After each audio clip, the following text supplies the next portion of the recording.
The violin is a delicate musical instrument, and something that needs to be handled with care.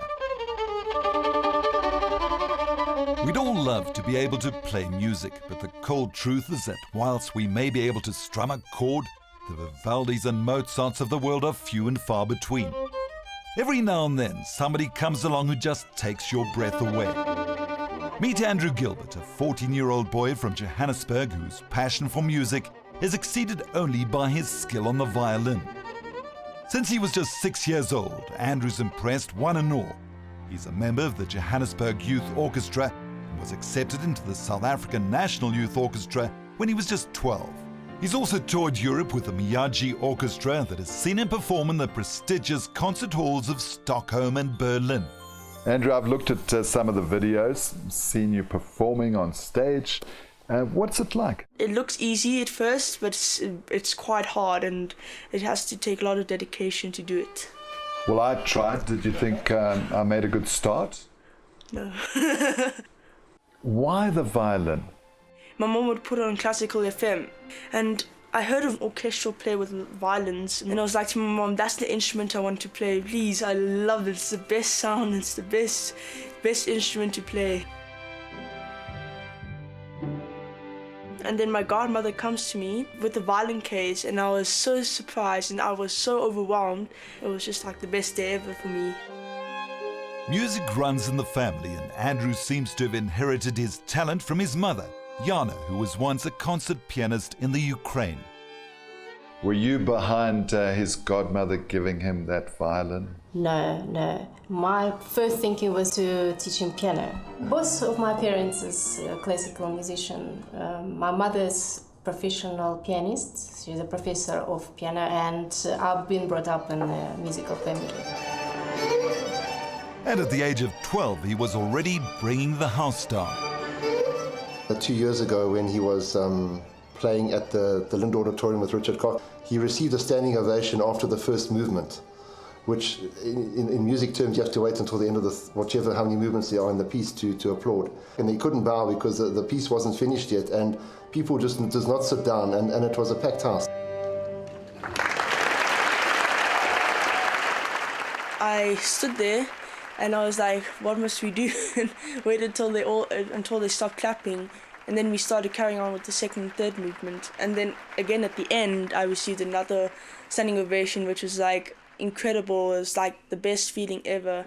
Andrew may have an innate musical talent, but is his skill a result of nature or nurture? It's a question that educational psychologist Ashley Jay is often asked. In most cases, it's nature and nurture that contribute towards a child's abilities. The support system is vital for any child, but particularly a child who's got the added pressure of excelling in a particular area, who demonstrates exceptional abilities. They need even more support. Andrew's talent would need careful nurturing. Enter Russian violin teacher Irene Sonov, who's been his mentor since he was just 6 and who demands hours of practice. You know, children very different, and if child catching quickly and start to repeat after you immediately, you can see. So he was developed much quicker than other children the same age. Very musical. When they're young, they have to push them a little bit because they doesn't know how to practice. And so I've been doing that since he was 6. And obviously now it's become his habit. So you do push him? I do push him a little bit, yes. A little bit? Yes. All those hours of hard work and practice have certainly paid off. Andrew's musical prowess saw him being awarded a full scholarship here at St. John's College in Johannesburg. And that's where he came under the guidance of the director of music, Ben Oosthuizen. Ben remembers the first time he heard Andrew play. From the very first moment when he started to play, one had a sense that there's something special about him as a performer. And within the first few bars, I could easily sit back and relax and just enjoy his performance. What struck you? He played with great confidence, and the fact that he also had an incredible ear. So the notes were played exactly in tune. There were no intonation problems whatsoever, and extremely musical. Here at St. John's, he lives the life of an average student, as Andrew's housemaster Daniel Pretorius explains. Apart from being an excellent musician, plays A-team hockey. He was the captain of our under-14A soccer team last year. He plays cricket and he's very good in the classroom too. So it's wonderful to see boys making the most of the opportunities they get. The stereotype is that classical musicians aren't all that sporty. As you can see behind me, Andrew bucks that trend. He was in my cricket team for my whole time at the Ridge School, and we used to open the batting together, and well, he was generally always selected captain because he shows great leadership. Andrew's a very good sportsman. He played A-team sports, I think, throughout the time at the Ridge. I used to play piano and the drums, and I gave them up because I just didn't have the time, and I find it hard to believe that Gilbert, he does the same work as me, and he still finds the time to practice to 2 to 3 hours a day. So I couldn't do it, for sure. As far as practicing is concerned, if you tell me that a child is so psyched to practice, I don't know, algebra, music, language, whatever they're good at, I'll tell you that you're lying. I usually come home at about 8 o'clock and I have to do my violin, which is such a pity for me because I'm really tired, but it's also to improve my technical skills with it. I think it probably takes a hell of a lot of motivation from his parents. It takes increased work ethic from him, and I'm sure that there's days he just doesn't feel like it, because at the end of the day, he's still 14.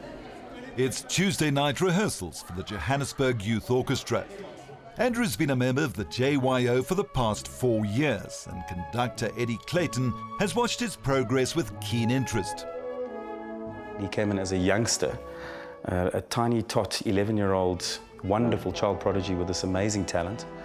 And I mean, we have an audition process, and I immediately placed him in the first violins. He's one of the most passionate young violinists I've seen in many years. The sound that he makes off the instrument is just amazing.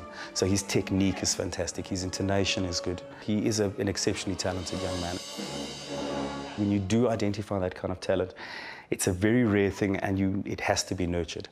And you run the risk of over-nurturing that and making it less enjoyable and thus killing that passion. But Andrew's passion burns brightly. What will it take for him to fulfill his immense potential? He can be a professional violinist, but for that he needs to practice more.